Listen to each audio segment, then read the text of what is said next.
Keep up to date everywhere. News Talk 820, WBAP. Right now, WBAP, 78 degrees. Dr. John Michels is back with us, former first-round draft pick, Super Bowl champion with the Green Bay Packers, and, of course, a terrific doctor who can help us with some insight. Knowing what we know, obviously, Doc, we don't have Tony Romo's medical records in front of us. We do know there have been 2 previous back surgeries. A cyst was removed. We think there was a herniated disc in December of 2013, and then we see what happened last night. Should we be concerned as Cowboy fans? Well, this is the type of injury that Cowboy fans fear the most, is something happening to their quarterback. We saw what happened last season with Tony going out with the collarbone injury. And this hit last night that he took from Cliff Averill was scary. It's the type of injury, that compressive force on the spine, especially in a player who has a history of a back injury and back surgery, that really makes you fearful that, was this the Cowboys dodging a bullet? Or is this something that's going to play a factor later on in the season? Cowboys, it looked like made the right decision not putting him back in. At some point, if he plays, though, he's going to have to face contact, and we talk about that. I mean, there's no will. You can pad that back, but you can't necessarily protect it from an injury or a hit like that, right? No, especially not a hit like that. You know, it was kind of the perfect storm of him going into the slide and Cliff Averill landing on top of him, compressing his spine forward.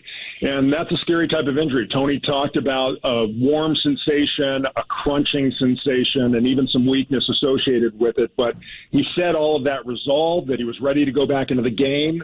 He said that after the game they didn't feel like he needed to have any imaging done of his spine. So the Cowboys may have really dodged a bullet. You know, with Romo's injuries, as a doctor and a former player, you look at him and you think, professionally, do you look at him and say, he's done? He's old for the sport. He needs to quit while he can still walk. No, I think Tony's shown in the preseason and the limited time we've seen him out there, he's played very efficiently. This is a good Cowboys offense. He leads it as well as anybody. The Cowboys have great success when he's at the helm. You know, this is a rough game, and it's a physical football game. Playing quarterback in the league, you know, I played with a guy, Brett Favre, who had an unbelievable streak. He was an anomaly, his ability to play game in and game out and avoid injury. You know, Tony has been a tough player. He's done really well. He's had a couple freak injuries in the last couple of years, but I think as long as he stays healthy, this team is going to go a long way. We've always heard that your last resort should be to have your back operated on. Back surgery should be the last resort. He's had it happen twice now. I mean, is this just something that's going to be an issue forever?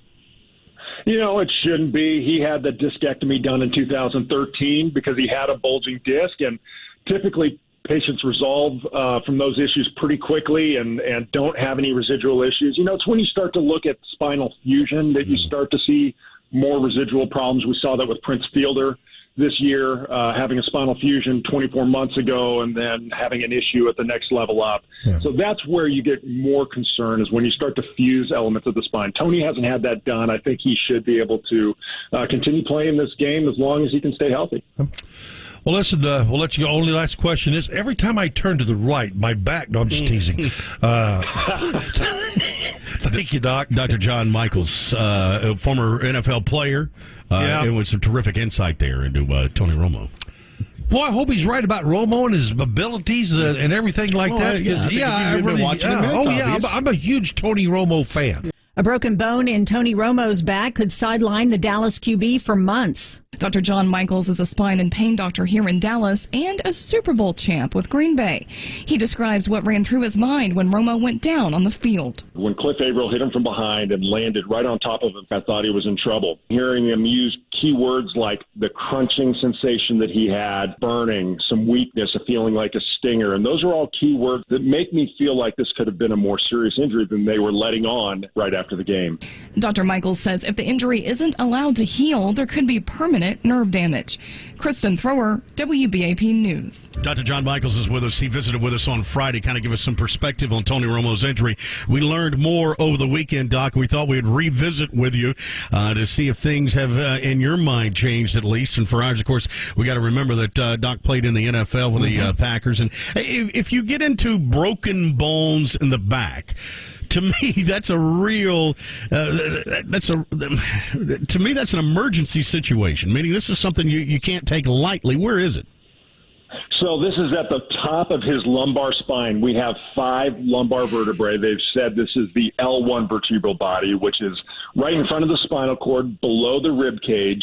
And when we saw Tony get bent over, when he went for the slide and Cliff Averill came over the top and landed on top of him, he got bent forward in that accordion-type fashion, and that leads to the compression fracture of this vertebral body. So this is a little more serious than those transverse processes, those accessory bones of the spine that he broke in 2014, where he only missed 1 game.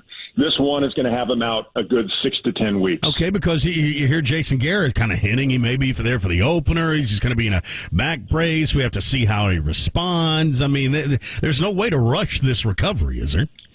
No, because this one can be a little bit more dangerous. Again, if this is just a minor compression fracture, it's just going to take time for that bone to heal, and then Tony will be able to go back and finish out the season. However, if this fracture progresses, if you get any instability of that vertebral body and bone fragments slide backwards, that can lead to permanent nerve damage.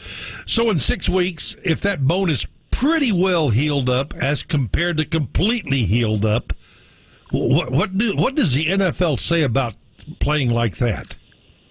Well, as long as Tony can handle the pain and they don't feel like there's any further risk of this fracture progressing, he should be able to go out and play and perform as long as he doesn't take another freak hit. But that would be no different than any other quarterback in the league.